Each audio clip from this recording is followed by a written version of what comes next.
తెలుగు శ్రోతలందరికీ నమస్కారం అండి.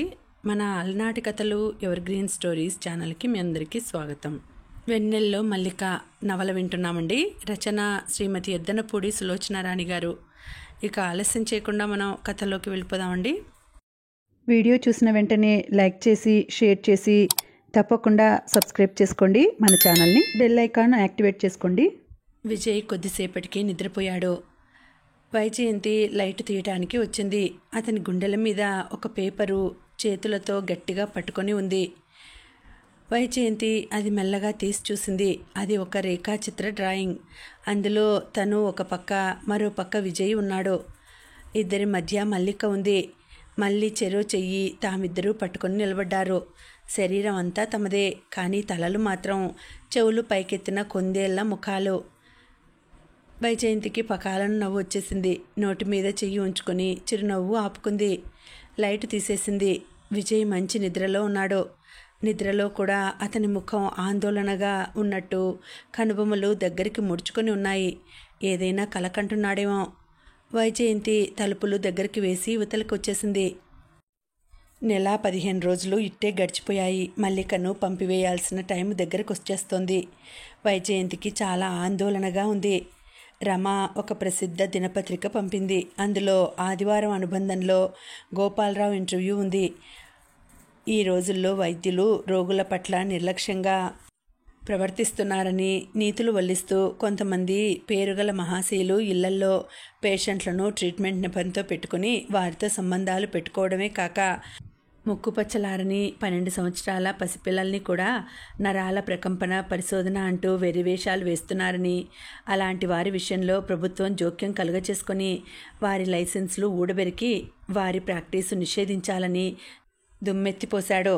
అతను ఎవరిని గురించి ఈ మాటలు చెప్పాడో నీకు తెలియచెప్పనవసరం లేదనుకుంటా. నువ్వు కనీసం ఇప్పటికైనా మల్లికని హాస్టల్కి పంపేసి జాగ్రత్త పడవలసిందిగా కోరుతున్నాను. మన వ్యక్తిత్వం స్థిరంగా ఉన్నప్పుడే మన దగ్గరికి రావాలనుకునే రోగులకు మనోధైర్యం ఉంటుంది. విజయ్ ఇలా నీ జీవితంలోకి వచ్చి నీ క్యారెక్టర్ని, ప్రొఫెషన్ని చిన్నాభిన్నం చేస్తాడని కలలో కూడా అనుకోలేదు. దీనికి త్వరలో పరిష్కారం వెతకాలి. నేను మీ బాబాయ్ గారికి కూడా ఉత్తరం రాశాను. విజయ్, నువ్వు తెలుసో తెలియకో జారుడు మెట్ల మీదకి వెళ్ళిపోయావు. నిన్ను అగాధంలోకి దొర్లిపోకుండా కాపాడుకోవాల్సిన బాధ్యత మాకుంది. నువ్వు డాక్టర్గా ఒక్క విజయ్ కోసమే అంకితం అయిపోకూడదు. ఈ ప్రపంచంలో ఇంకా ఎంతోమంది అజయ్లు, ఆనందులు, శరత్లు, లక్ష్మిలు, వాసంతులు, వేల మందికి నీ వల్ల ఉపకారం జరగాలి. Vijay, I hate Vijay. అతన్ని మెడపెట్టి గెంటాలనిపిస్తోంది. నువ్వు ఈ ఉత్తరం అందిన వెంటనే మల్లికని హాస్టల్కి పంపేసేయి. ప్లీజ్ విజయ్, నీకు చేతులు జోడించి నమస్కరిస్తున్నాను. ఈ విజయ్ ఎప్పుడు మీ ఇంట్లోంచి వెళ్ళిపోయాడనే మంచి వార్త వింటానా అని క్షణాలు లెక్క పెట్టుకుంటున్నాను. ఇట్లో నీ రమ. వైజయంతి ఉత్తరం చదివి నిట్టూర్చింది. లోకులకి తన పట్ల ఎందుకింత ఆసక్తి? తను ఒక్కరోజు కూడా వారేం చేస్తున్నారో పట్టించుకోలేదే. తను వారిని బాధించే పని చేయలేదు. వారికి అడ్డం రాలేదు. పేషెంట్స్ తన దగ్గరికి రావటం మానేస్తే ఆత్మస్థైర్యంతో ఆ విషయం భరించింది. కొత్తని అన్వేషించేవారు, నిజాయితీకి నిలబడేవారు ఎప్పుడూ ఒంటరివారే. మల్లిక విషయమే వైజయంతి కడుపులో కత్తులు దింపినంత బాధగా ఉంది. చిన్నపిల్ల అన్యాయంగా అంత అభాండాలా? రమ పంపిన పేపరు పక్కన పడేసింది వైజయంతి. ఇది మార్కెట్లోకి వచ్చిన రోజునే తనకి ఫోన్ కాల్స్ వచ్చాయి. ఇంటికి వచ్చి మరీ కొంతమంది చెప్పారు. గోపాలరావు అంటే సుతరాము గిట్టనివారు. అతని మీద పరువు నష్టం దావా వేయమని, తాము వైజయంతికి అండగా ఉంటామని ప్రోత్సహించారు. వైజయంతి ఇష్టపడలేదు. తన శ్రద్ధ, ఆలోచనలు అన్నీ విజయ్ మల్లికల మీదే ఉన్నాయి. హాస్టల్ నుంచి సూపరింటెండెంట్ ఫోన్ చేసింది. వైజయంతి ఓపికగా గోపాలరావు గిట్టక రాసిన వైనం చెప్పింది. అదృష్టవశాత్తు ఆవిడ సంస్కారవంతురాలు. ఎనీవే, మల్లికని మీరు వచ్చే ఫస్ట్కి పంపివేయాల్సుమా. గడువు తీరిన తర్వాత ఒక్క నిమిషం కూడా నేను ఉండనివ్వను అని చెప్పి పెట్టేసింది. వైజయంతికి అన్ని వైపుల నుంచి పరీక్షలే ఎదురవుతున్నాయి. తను కూర్చున్న గది కిటికీలో నుంచి చూసింది. విజయ్, మల్లిక లాన్లో క్రికెట్ ఆడుతున్నారు. విజయ్ మల్లికకి క్రికెట్ నేర్పుతున్నాడు. 2 రోజుల కిందట ఉదయం తను ఆ రోజు ఆలస్యంగా లేచింది. ముఖం కడుక్కొని వచ్చేసరికి వాసు కాఫీ తెచ్చి ఇచ్చాడు. విజయ్ మల్లికల మాటలు వినిపించలేదు. కొద్దిసేపు వారిద్దరూ కనుమరుగైనా వారి అలికిడి వినిపించకపోయినా వైజయంతికి మనసంతా తెలియని భయంతో ఆందోళనగా మారుతుంది. లాన్లో ఉన్నారు అని వాసు చెప్పాడు. ఆమె కాఫీ తాగుతూ వరండాలోకి వచ్చింది. అక్కడ విజయ్ మల్లికకి కరాటే నేర్పుతున్నాడు. కాఫీ తాగడం మర్చిపోయినట్లు అలాగే నిలబడిపోయింది. అతను కరాటే విద్యలో ఎక్స్పర్ట్లా ఉన్నాడు. మల్లిక కూడా అతను నేర్పుతున్న విద్యని చురుగ్గా తెలివిగా ఏకసంధాగ్రాహిలా నేర్చేసుకుంటోంది. వైజయంతి ఈ ప్రపంచంలో 8వ వింతలా చూస్తోంది. విజయ్లో ఒక్కొక్క రోజు ఒక్కో ప్రతిభావంతమైన విషయం బయటపడుతోంది. ఆమె ఆశ్చర్యానందాలు రోజుకో కొత్త పుటని చూసి ఉక్కిరి బిక్కిరి అవుతున్నాయి. ఆమెను చూడగానే విజయ్ ఆపి వచ్చాడు. వైజయంతి కాఫీ చల్లారిపోయింది. వాసును కేక పెట్టి పిలిచింది. వాసు ఆమెకి విజయ్కి కాఫీ, మల్లికకి బోర్న్విటా తెచ్చాడు. మల్లిక పట్ల ఆమె అన్ని శ్రద్ధలు తీసుకోవడంతో మల్లిక ఈ కొద్ది రోజుల్లోనే బొద్దుగా తయారైంది. బుగ్గలు పూడి ముఖం నిండుగా ఆరోగ్యంగా మారింది. నీకింత బాగా కరాటే వచ్చినని నాకు తెలియదు, ఆశ్చర్యంగా అంది. నేనెప్పుడు నేర్చుకున్నానో నాకే తెలియటం లేదు. అతను శూన్యంలోకి ఆలోచనగా చూస్తూ అన్నాడు. విజయ్, నీకు కూడా నేర్పుతాను. ఈ రోజుల్లో ఆడపిల్లలకి సెల్ఫ్ డిఫెన్స్ బాగా వచ్చి ఉండాలి. ఎప్పుడు ఏమవుతుందో చెప్పలేం అన్నాడు. ఆమె రాగానే విజయ్ కరాటే మానేయడం మల్లికకి ఆశాభంగంగా అనిపించింది. వాళ్ళిద్దరూ కబుర్లలో పడ్డారు కానీ ఏమీ అనలేదు. అదేవిధంగా ఈరోజు క్రికెట్ ఆడుతున్న వారి దగ్గరికి వైజయంతి వచ్చింది. ఆమెను చూడగానే అతను ఆట మానేశాడు. మల్లికలో మళ్ళీ అసహనం. వైజయంతి రాగానే విజయ్ తనతో గడిపే టైం ఆపేస్తాడు. మల్లికకి ఇది బాధగా ఉంది. విజయ్ అంటే మల్లికకి ప్రాణం. విజయ్ వల్లనే తనకి జీవితం లభించింది అని అర్థమైంది. అతను చదువు, క్రికెట్, కరాటే ఎన్నో విద్యలు నేర్పుతున్నాడు. గురువు పట్ల శిష్యుడికి ఉండే గౌరవం ఉంది. చిన్నప్పటి నుంచి తల్లి తండ్రి తెలియక చెత్త కుండీలో దొరికిన శిశువుగా అనాథ ఆశ్రమాల్లో పెరిగిన మల్లికకి విజయ్ చూపే ప్రేమ చెప్పలేనంత ఆనందంగా ఉంది. ఆమె కళ్ళకి విజయ్ సాక్షాత్తు దేవుడు, ఒక సిద్ధ హేర్, ఒక గురువు. మల్లిక చిన్నారి హృదయంలో స్ట్రగుల్ మొదలైంది. అమ్మగారంటే ఇష్టమే, కానీ అమ్మగారు అప్పుడప్పుడు విజయ్ మీద చిరాకు పడడం సహించలేకపోతుంది. ఒకసారి విజయ్ మందు వేసుకోలేదు. వైజయంతి బాగా మందలించింది. నీకు మామూలుగా తిరగాలని లేదా? ఈ మాత్రం కూడా తిరగకుండా మంచం ఎక్కితే ఇంట్లో చేసే దిక్కు కూడా లేదు అంటూ అరిచింది. విజయ్ ఖిన్నుడై తలదించుకున్నాడు తప్ప ఎదురు తిరిగి మాట్లాడలేదు. అక్కడి నుంచి కాఫీ కప్పులు తీసుకువెళ్తున్న మల్లికకి విజయ్ని ఆమె అలా మందలించడం చూసి కోపం వచ్చింది.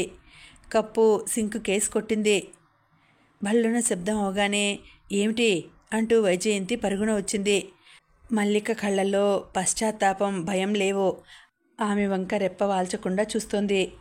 ఆ చూపుల్లో లీలగా తిరస్కారం. ఏమైంది నీకు? వింతగా ఉంది నీ వాలకం అంటూ అయ్యో నా చైనా సెట్ అంటూ బాధగా ముక్కలు ఏరసాగింది. విజయ్ గదిలో కూర్చున్నాడు. అతను భోజనం చేయలేదు.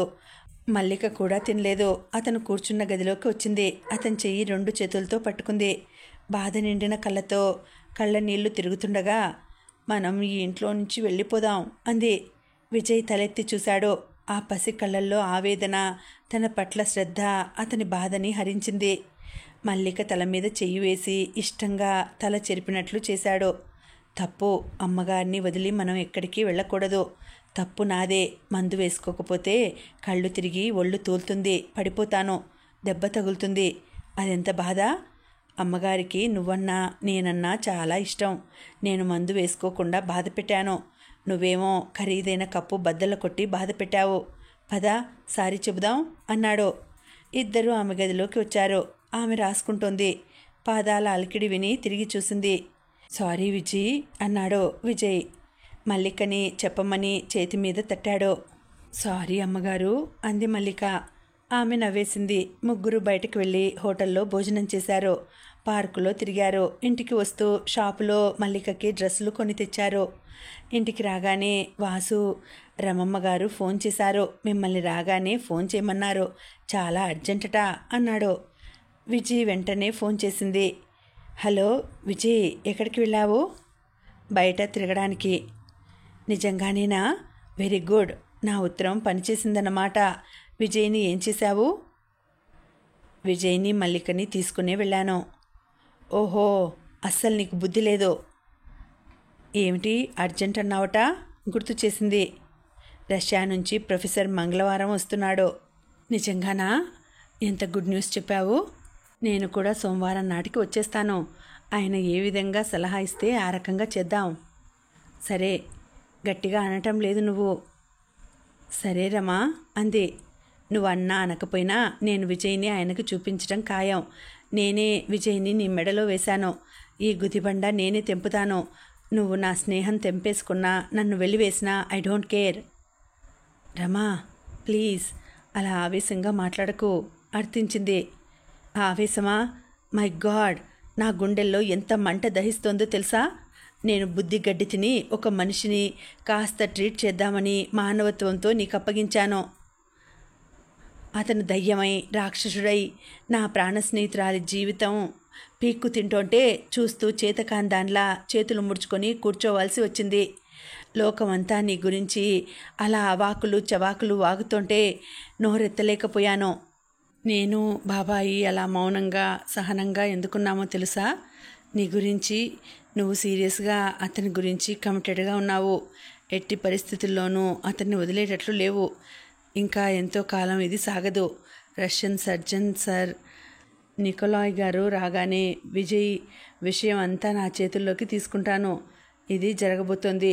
నువ్వు సిద్ధంగా ఉండు. Good night. రమ ఫోన్ పెట్టేసింది. రమ డిక్టేటర్లా మాట్లాడుతోంది. వైజయంతి అలాగే నిలబడిపోయింది. రమ చేసి తీరుతుంది, ఇక ఆగదు. రమని ఇక తను ఆపలేదు. బాబాయ్ రమ ఒకటి అయితే తను ఎదురు తిరిగి పోరాడలేదు. తనకి ఆసక్తి లేదు. తను వారిని బాధ పెడుతున్నానని తెలుసు, కానీ ఏమీ చేయలేని ఆసక్తత. వైజయంతికి దూరం నుంచి ఫిడేల్ వినిపించసాగింది. తను 16 సంవత్సరాల వయసులో ముచ్చటపడి నేర్చుకున్న ఫిడేలు. తర్వాత దానికి సమయమే దొరకకుండా పోయింది. అయినా దాన్ని చిన్ననాటి జ్ఞాపకంగా భద్రంగా ఒక అపురూపమైన నగలా దాచుకుంది. విజయ్ ఎప్పుడు చూశాడో ఒకసారి తను బయట నుండి ఇంటికి తిరిగి వచ్చేసరికి గేట్లో నుంచి కారు లోపలికి వస్తుంటే మేడ మీద నుండి ఫిడేలు చక్కటి రాగాలాపనతో వినిపిస్తోంది. వైజయంతి ఆశ్చర్యపోయింది. కారు పోర్టికోలో ఆపి చిన్నపిల్లల 2 మెట్లు ఒక అంగతో ఎక్కుతున్నట్లుగా లేడీలా ఎక్కుతూ పై అంతస్తులోకి వచ్చింది. వైజయంతి లైబ్రరీ రూమ్లో విజయ్ నిలబడి ఫిడేల్ వాయిస్తున్నాడు. ఆమె సంభ్రమ ఆశ్చర్యాలతో మెల్లగా పాదాలు చప్పుడు కాకుండా నడుస్తూ వెనక నుంచి అతని నడుం చుట్టూ చేతులు వేసి బిగించి అతని వీపు మీద చెంప ఆనించుకుని కళ్ళు మూసుకుంది. విజయ్కి కూడా తనలాగే సంగీతం ఇష్టం. ఇద్దరిది ఒకే ఇష్టం. ఆమె మనసులో ఉవ్వెత్తున ఆనంద కిరటం లేచి ముంచేస్తోంది. ఆమె సంతోషంతో తలమునకలైపోతోంది. విజయ్ వైజయంతి చేతులు తన నడుము చుట్టూ పడగానే ఫిడేల్ వాయించడం ఆపేశాడు. ఇంత బాగా వాయించడం వచ్చా? అంది ఆనందంగా. ఏమో, అది చూస్తే చాలా సంతోషం వేసింది. చేతుల్లోకి తీసుకుని శృతి చేశాను, వాయిస్తున్నాను. నాకే ఆశ్చర్యంగా ఉంది అన్నాడు. నాకు చాలా సంతోషంగా ఉంది అంది. అతను ఆమె ఆనందాన్నే చూస్తున్నాడు. ఈరోజు విజయ్ వాయిస్తున్న ఫిడేల్ వింటుంటే వైజయంతికి ఆనందం కలగటం లేదు. మనసంతా బాధా సముద్రంలో తేలుతున్నట్లుగా ఉంది. వైజయంతి మెల్లగా ఒక్కొక్క మెట్ల రేలింగ్ని చేత్తో పట్టుకుని పైకి వచ్చింది. ఆమె పాదాలు శక్తి లేనట్టు భారంగా అడుగులు వేస్తున్నాయి. ఆమె పైకి వచ్చింది. విజయ్ హిందోళ రాగం కోసం శృతి సరిచేస్తూ తిరిగి చూశాడు. గదిలో వైజయంతి ప్రతిమలా నిలబడి ఉంది. అతను ఆమెని క్షణంసేపు తదేకంగా చూశాడు. ఫిడేల్ని పెట్టెలో పెట్టేసి మూత వేసి వచ్చాడు. విజయ్ పిలిచాడు. ఉలికిపాటుగా అంది. విజయ్ ఆమెను చెయ్యి పట్టి తీసుకువచ్చి అక్కడున్న సోఫాలో కూర్చోబెట్టాడు. తను క్రింద కూర్చున్నాడు. ఆమె చెయ్యి అందుకున్నాడు. విజయ్, ఎనీ ప్రాబ్లం అడిగాడు. విజయ్ లేదన్నట్లు తలూపింది. ఎందుకలా ఉన్నావు అడిగాడు. తెలియదు అంది. అతను విజయ్ చేతి మీద తన చెయ్యి ఆనించాడు. అతని స్పర్శ ఆమె బాధని పంచుకున్నట్లుగా ఉంది. వైజయంతికి ఈ స్పర్శ, అతను అలా దగ్గరగా కూర్చోవటం ఎంతో హాయిగా ఉంది. మల్లిక నిద్రలో మెలకువ వచ్చి విజయ్ కనిపించక వెతుకుతూ వచ్చింది. గదిలో కూర్చున్న ఆ ఇద్దరిని చూసి వెనక్కి వెళ్ళిపోయింది. మల్లిక మనసులో ఏదో బాధ. విజయ్ తనకే ఉండాలి, ఇంకెవరితో మాట్లాడినా బాధగా ఉంటుంది. విజయ్ తన ఒక్కదాన్నే ఓదార్చాలి, కానీ అమ్మగారిని కూడా ఓదారుస్తున్నాడు. అది మల్లికకి నచ్చలేదు. మంగళవారం రానే వచ్చింది. రమ, సర్జన్, నికోలాయ్ వచ్చారు. రాత్రి డిన్నర్కి వైజయంతి ఆహ్వానించింది. నికోలాయ్ విజయ్తో మాట్లాడారు. వైజయంతి ఆయనకి బ్లాక్ కాఫీ ఇస్తూ మల్లిక పరిచయం అయిన వైనం, అతను ఆ అమ్మాయి పట్ల అనుకోకుండా చూపిన రెస్పాన్స్ గురించి వివరంగా చెప్పింది. అతని గురించి తను సవివరంగా రాసిన నోట్స్లో అక్కడక్కడ ముఖ్యమైనవి చెప్పింది. రమ కూడా శ్రద్ధగా వింది. ముగ్గురు రాత్రి పొద్దుపోయే వరకు విజయ్ విషయమే తర్కిస్తూ సంభాషణ చేశారు. విజయ్లో బాగా డిసిప్లిన్డ్గా బ్రతికిన వ్యక్తి లక్షణాలున్నాయి అన్నాడు నికోలాయ్. వైజయంతి విజయ్ మ్యూజిక్లోనూ, కరాటేలోనూ, వంట విషయంలోనూ కనపరిచిన ప్రావీణ్యత గురించి చెప్పింది. రేపు విజయ్కి పరీక్ష చేస్తానని చెప్పాడు. ఉదయం 10 గంటలకి అన్నీ సిద్ధంగా ఉంచమని అన్నాడు. ఉదయం 10 గంటలయింది. సర్జన్ నికోలాయ్ తన వెంట తెచ్చిన ఇన్స్ట్రుమెంట్స్తో విజయ్ని సిటీలో ప్రసిద్ధి చెందిన మెడిహీల్ హాస్పిటల్కి తీసుకువెళ్ళి అన్ని పరీక్షలు చేశాడు. అతనికి మైల్డ్ సెడేషన్ ఇచ్చారు. దాదాపు మధ్యాహ్నం 2:30 గంటలైంది. విజయ్ని ఇంటికి తీసుకువచ్చారు. విజయ్ భోజనం చేసి నిద్రపోయాడు. సర్జన్ నికోలాయ్కి 3:30కి మీటింగ్ ఉంది. ఆయన, రమ వెళ్ళిపోయారు. వైజయంతి ఆయన చెప్పబోయే వివరణకి ఆతృతగా ఎదురుచూస్తోంది. రాత్రికి మళ్ళా రమ, నికోలాయ్ గారు, మరికొంతమంది ఫ్రెండ్స్ డిన్నర్కి వస్తున్నారు. వైజయంతి వాసుని తీసుకుని ఫ్రూట్సు, ఐస్ క్రీమ్స్ కొని తీసుకురావడానికి బజారు వెళ్ళింది. బ్లూ స్టార్ హోటల్లో సరిగ్గా రాత్రి 9:30కి డిన్నర్. 15 మందికి తెచ్చి సర్వ్ చేయాలని ఆర్డర్ ఇచ్చి వచ్చింది. ఆ రోజంతా తిరుగుడే, అందులో ఆదుర్ద. వైజయంతి తిరిగి 6 గంటలు అవుతుండగా ఇంటికి వచ్చింది. ఇంటి వరండాలో పనివాళ్ళు, ఇరుగు పొరుగు గుమిగూడి ఉన్నారు. మల్లిక ఒకటే ఏడుస్తోంది. వైజయంతికి భయంతో గుండెలో దడ ప్రారంభమైంది. విజయ్ కనిపించటం లేదు. ఏమైంది అంది అందరినీ చూస్తూ. ఆమె గొంతు వినగానే ఏడుస్తున్న మల్లిక లేచి పరిగెత్తుకు వచ్చి వైజయంతి కాళ్ళకి చుట్టేసుకుపోయింది. అమ్మగారు, అయ్యగారు చచ్చిపోయారు అంటూ గొల్లుమంది. ఏమిటి? వైజయంతికి గుండె ఆగిపోయినట్టే అనిపించింది. గబగబా మేడ మెట్లెక్కి పరిగెత్తింది. విజయ్ పడుకున్న గది తలుపులు దడాలన తోసి తెరిచింది. ఎదురుగా విజయ్ మంచం మీద నిటారుగా చలనం లేనట్టే పడుకున్నాడు. ఆమెకి భయం వేసింది. విజయ్! తనకి తెలియకుండానే నోటి నుంచి కేక వచ్చేసింది. మంచం దగ్గరికి పరిగెత్తింది. విజయ్! అతన్ని భుజాలు పట్టుకుని గట్టిగా కుదిపేసింది. అతని నిద్రలో మూలిగాడు. మత్తుగా మొద్దు నాలికతో పలికినట్లు అంటూ పక్కకు తిరిగి పడుకున్నాడు. వైజయంతి కళ్ళల్లో ఆనంద బాష్పాలు వచ్చాయి. విజయ్ అంటూ అతన్ని కేక వేసి గట్టిగా గుండెలకి హత్తుకుంది. విజయ్ అంటూ అతని నుదుటి మీద, చెంపల మీద గాఢంగా ఆనందం పట్టలేనట్టు ముద్దు పెట్టుకుంది. అతని టేబుల్ ప్రక్కన స్లీపింగ్ టాబ్లెట్స్ 2 వేసుకున్నట్లు ర్యాపర్ చించబడి ఉంది. విజయ్ నిద్ర కోసం స్లీపింగ్ టాబ్లెట్స్ వేసుకున్నాడు. ప్రొద్దుట సెడేషన్ ఇచ్చారు. దాంతో నిద్రలో కూరుకుపోయి చలనం లేనట్టు పడుకున్నాడు. వైజయంతి నిద్రతో వాలిపోతున్న అతని పల్స్ చూసింది. నార్మల్గా ఉంది. అతన్ని సరిగ్గా వాల్చి పడుకోబెట్టి మేడ దిగి వచ్చింది. మల్లిక మోకాళ్ళ మధ్య తల దాచుకుని వెక్కి వెక్కి ఏడుస్తోంది. వచ్చిన వారంతా ఆశ్చర్యంగా చూస్తూ అలాగే ఉన్నారు. వైజయంతి మల్లికని పిలిచింది. మళ్ళీ విజయ్ నిద్రపోతున్నాడు, అంతేగాని వెళ్ళి చూసిరా అంది. మల్లిక ఏడ్చి ఉబ్బి ఉన్న ముఖం ఎత్తి నమ్మలేనట్టు చూసింది. ఆ క్షణంలో మల్లిక ముఖం చూస్తే ఆమెకి చాలా జాలి వేసింది. వెళ్ళి చూడు, పక్కకి తిరిగి పడుకున్నాడు అంది. మల్లిక ఆనందంగా పరుగు తీసింది. వచ్చిన పనివాళ్ళు వాసుకి చెబుతున్నారు. ఈ అమ్మాయి వచ్చి ఏడుస్తూ మా అయ్యగారు చచ్చిపోయారు, అమ్మగారు ఎక్కడికి వెళ్ళారో తెలియదు అంటూ గోల చేసింది. మా అయ్యగారిని రమ్మంటే వెదవగోల. ఏదైనా కేసు అయితే సాక్ష్యానికి రమ్మంటారు అన్నారని రాము చెప్పాడు. వాళ్ళు పైకి వచ్చి దూరం నుంచి చూశారు. విజయ్ వెళ్ళకిలా కదలిక లేనట్టే పడుకున్నాడు. అతను పోయాడని నిర్ధారణ చేశారు. అమ్మగారు ఎప్పుడు వస్తారో తెలియదు. ఇంట్లో పాపం చిన్నపిల్ల ఒక్కతి ఉందని అంతా నిలబడ్డారు.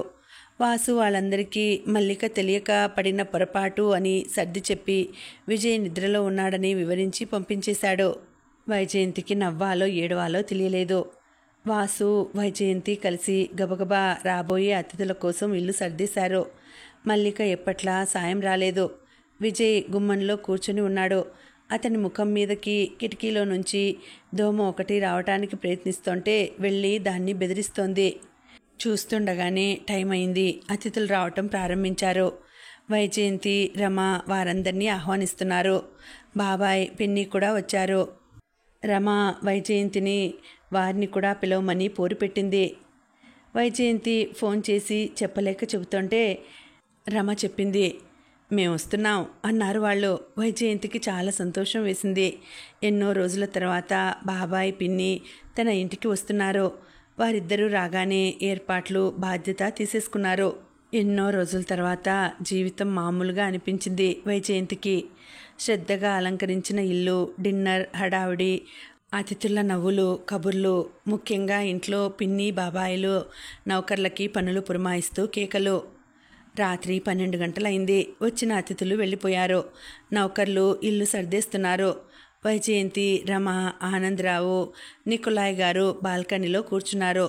ఎదురుగా వెన్నెల రాత్రి. పిన్నిగారు వాసు చేత బ్లాక్ కాఫీ పెట్టించుకు వచ్చారు. అప్పటికే విజయ్ విషయం మాట్లాడుకుంటున్నారు వాళ్ళు. విజయ్ మూలంగా వైజయంతి ఎలాంటి అపవాదులు ఎదుర్కొందో, ఆమె ప్రాక్టీస్ ఎంత తగ్గిపోయిందో ఆనందరావు గారు చెప్పారు. I congratulate you Vijay, you are so brave అంటూ అభినందించారు. విజయ్ గురించి పరీక్షలు ముగిశాయి కదా, అతని స్థితి ఏమిటి? ఆనందరావు గారు అడిగారు. నికోలాయ్ గారు కాఫీ కప్పులోంచి ఒక సిప్ కాఫీ తాగారు. ఆయన అరకప్పు కాఫీ అరగంట పైగా తాగుతారు. విజయ్కి జరిగిన ఆపరేషన్లో ఎక్కడో ఏదో పొరపాటు జరిగి ఉంటుందని నా అనుమానం. అతనికి మళ్ళా ఆపరేషన్ చేయాలి అని మళ్ళీ కప్పు తీసుకుని కాఫీ గుక్క తాగారు. వైజయంతి చేతిలో కాఫీ కప్పు పట్టుకొని ఆయన వైపే రెప్ప వాల్చకుండా చూస్తూ వింటోంది. ఆయన చెప్పసాగారు. ఆయన కంఠం ఖచ్చితంగా ఉంది. బట్ రిజల్ట్ నేను చెప్పలేను. అతను ఆపరేషన్లో చచ్చిపోవడానికి 85% ఛాన్స్ ఉంది. ఆయన వైజయంతిని, రమణి, ఆనందరావు గారిని మార్చి మార్చి చూశారు. అతని ఆపరేషన్కి అంగీకరిస్తూ అతని వాళ్ళు ఎవరైనా సంతకం పెట్టాలి. రమ, ఆనందరావు గారు ముఖాలు చూసుకున్నారు. 85% ఛాన్స్ మాత్రమే విజయ్ చచ్చిపోవడానికి ఉంది అని నికోలాయ్ గారు చెప్పగానే వైజయంతి ముఖం క్రిందకు దించుకుంది. రమ చొరవ తీసుకుంటూ అంది. సార్, విజయ్కి వైజయంతి తప్ప ఇంకెవరూ లేరు. విజయే సంతకం పెడుతుంది. రమా, వైజయంతి ఏదో చెప్పబోయింది. రమ వైజయంతిని ఆగు అన్నట్టు వారిస్తూ ఆమె చేతి మీద చెయ్యి ఆనించింది. మీరు ఆలోచించండి. మీరు సరేనంటే నేను ఎల్లుండి ఉదయానికి ఆపరేషన్ మెడిహీల్ ఫిక్స్ చేస్తాను అన్నారు. ఓకే సార్ అంది రమ. ఆయన వైజయంతి వైపు చూశారు. వైజయంతి భూమిలోకి దిగిపోతున్నట్లున్న తల ఎత్తలేదు. తల ఎత్తితే తన మనసులో వ్యతిరేకత 100% అన్నట్లు ఆయనకి అర్థమైపోతుందేమోనని భయం వేసింది. నికోలాయ్ గారు లేచి తన గదిలోకి వెళ్తూ, ఓకే, నేను మాస్కో నుంచి కాల్ ఎక్స్పెక్ట్ చేస్తున్నాను. ఇంకో అరగంట వరకు నేను మేల్కొనే ఉంటాను. మీ నిర్ణయం అరగంట తర్వాత చెప్పినా చాలు అన్నాడు. ఆయన వెళ్ళిపోగానే రమ కుర్చీ ఆమెకి ఎదురుగా లాక్కుంది. ఏమిటి నీ సందేహం? వెంటనే సరే అనవే. ఆయన రావటం మన అదృష్టం.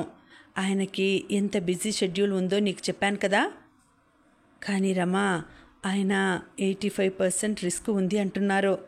బేలగా అంది. ఉంటే ఉండని, ఇలా హాఫ్ వెజిటబుల్గా ఉండే కంటే అది నయం కదా.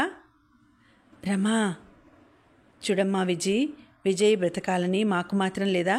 రిస్క్ అయినా ఆపరేషన్ సక్సెస్ అయితే అతను మనందరిలా హాయిగా ఉంటాడు. ఎందుకు సక్సెస్ అవ్వదు? లక్షణంగా అవుతుంది. అతను చాలా ఆరోగ్యంగా ఉంటాడు. కానీ బాబాయ్, నువ్వింకేం చెప్పొద్దు అన్నారాయన. రమ బ్రతిమలాడింది. విజయ్ని ఇలా ఎన్నాళ్ళు నెత్తిన పెట్టుకొని ఆ భారం మోస్తావు? నీకు తెలుసా నువ్వు మా అందరిలా మామూలు జీవితానికి ఎంత దూరం అయ్యావో? విజయ్ ప్లీజ్ పద, అరగంట అవుతోంది. ఆయన వేరే ఎంగేజ్మెంట్ ఫిక్స్ చేసుకుంటారు. అసలే చాలా తిక్క మనిషి. నేనెంతో చెప్పి మన ఇంటికి తీసుకొచ్చాను. నా మాట తీసి పారేయకు.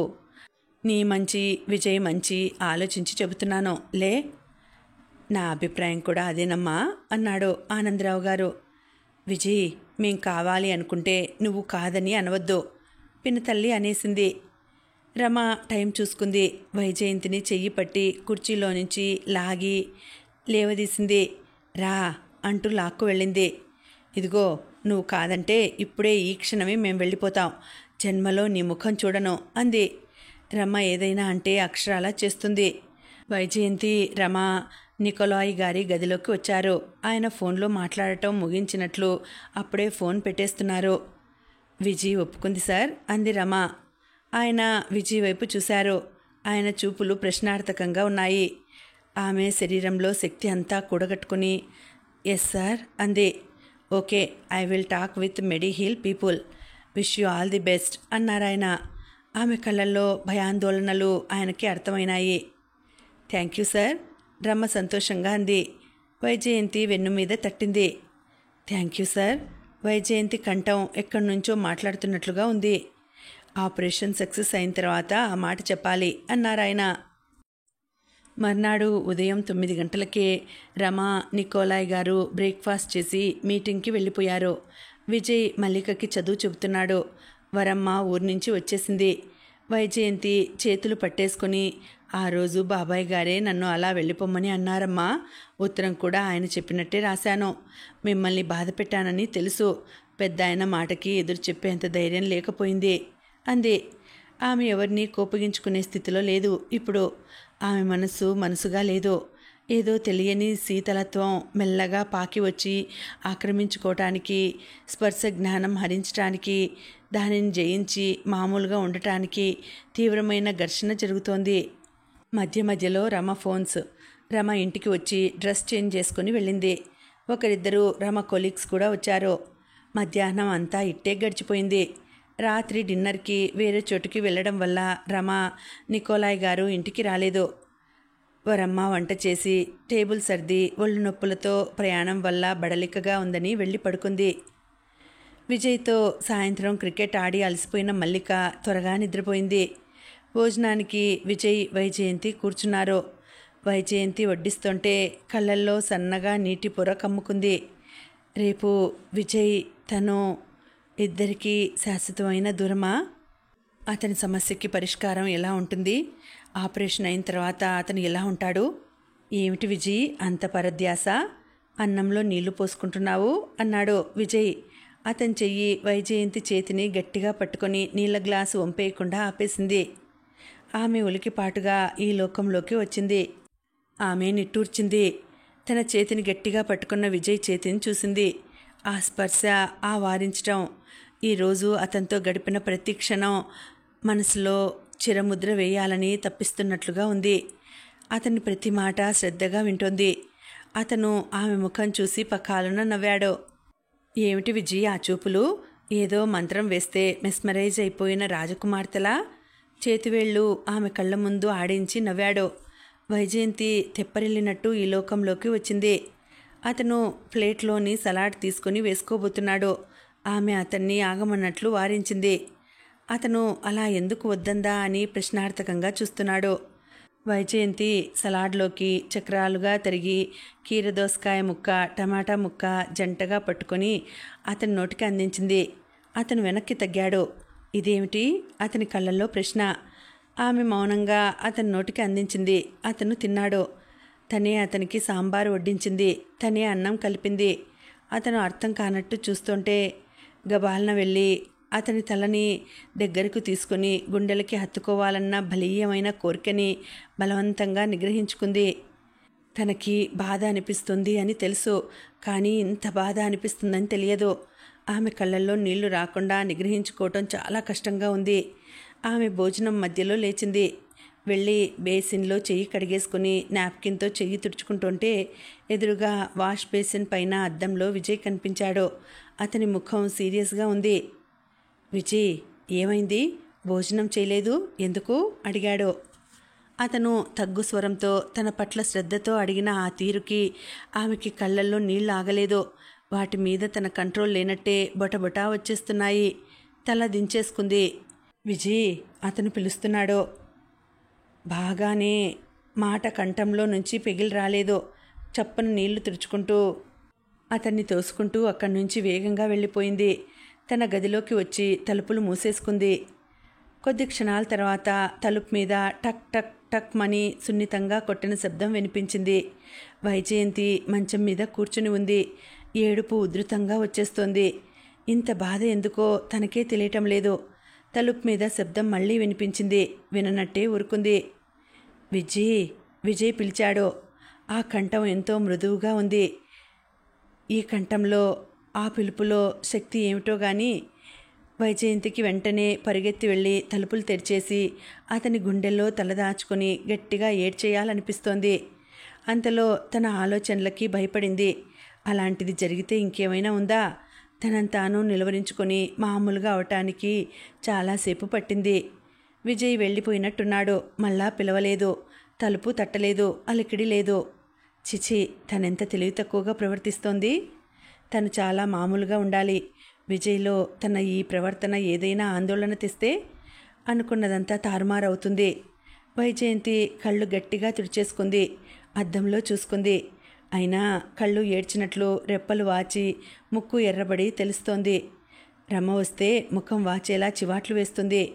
రమ 10:30కి ఫోన్ చేయమని చెప్పింది. టైం చూసుకుంది. 10:30 కావస్తోంది. వైజయంతి వచ్చి తలుపులు తెరిచింది. విజయ్ గుమ్మం పక్కన గోడకి తల ఆనించి ప్యాంటు జేబుల్లో చేతులు పెట్టుకుని ఉన్నాడు. వైజయంతి తెల్లబోయినట్టు అతన్ని చూసింది. విజయ్ ఆమెను చూస్తున్నాడు. ఆమె వాచిన కళ్ళు, ఎర్రబడిన ముక్కు చూస్తున్న కొద్దీ అతని కళ్ళు విషాదంగా అయినాయి. విజయ్ అస్పష్టంగా అన్నాడు. వైజయంతి బలవంతంగా అతని నుంచి చూపులు విడదీసుకొని అతన్ని గుర్తించినట్లే మాట్లాడకుండా తల వంచుకొని గబగబా ఫోన్ దగ్గరికి వెళ్ళింది. రమా, ఫోన్ చేయమన్నావు, కారు తీసుకొని రానా? వైజయంతి అడిగింది. వద్దు, ఇంకా ఇక్కడ భోజనాలే స్టార్ట్ కాలేదు. ఇప్పుడిప్పుడే ఒక్కొక్కరే వస్తున్నారు. రేపు ఆపరేషన్ ఉందని, లేట్ అవుతుందని మిస్టర్ నికోలాయ్ భోజనానికి ఉండనని వెళ్ళిపోయారు. అవును, విజయ్ని రాత్రి 10 గంటల లోపల హాస్పిటల్లో చేర్పించమని చెప్పాం కదా. ఇంకా నువ్వు అక్కడ ఏం చేస్తున్నావు? రమ నిలదీసింది. మళ్ళా మనసు మార్చుకుంటున్నావా అడిగింది. వెంటనే బయలుదేరు, ఇప్పటికే ఆలస్యం చేశావు అంది. హాస్పిటల్ వాళ్ళు నాకు తెలిసిన వాళ్లే. 11:30 లోపల తప్పకుండా వస్తానని చెప్పాను అంది వైజయంతి. త్వరగా బయలుదేరు, 11:30కి హాస్పిటల్కి ఫోన్ చేస్తాను అంది రమ. నేను ఎవరినైనా డ్రాప్ చేయమని అడుగుతానులే అంది కినుకుగా. వైజయంతి ఫోన్ పెట్టేసింది. తిరిగి చూసింది. విజయ్ లేడు, వెళ్ళిపోయాడు. ఆమె పై అంతస్తులో తన బెడ్రూమ్కి మెట్లెక్కి వస్తోంది. స్టడీ రూమ్లో ఫిడేల్ ట్రంగ్ ట్రంగ్ అని వినిపిస్తోంది. ఆమె స్టడీ రూమ్లోకి వచ్చింది. విజయ్ దివాన్ మీద కూర్చొని ఫిడేల్ని కమాక్లో ట్రింగ్ ట్రింగ్ అంటున్నాడు. ఆమె రాగానే ఆపేసి పక్కన పెట్టేశాడు. వాయించుకో అంది. విజయ్ మౌనంగా లేచి ఫిడేల్ తీసుకుని పెట్టెలో పెట్టేశాడు. అతను వెంటనే తిరిగి రాలేదు. ఇటువైపు వీపు పెట్టి అక్కడే నిలబడిపోయాడు. ఇంకా ఉందండి, కథ కొనసాగుతుంది. మళ్ళీ వచ్చే వీడియోలో తర్వాతి భాగం వినేద్దామండి. అంతవరకు సెలవు. నమస్తే.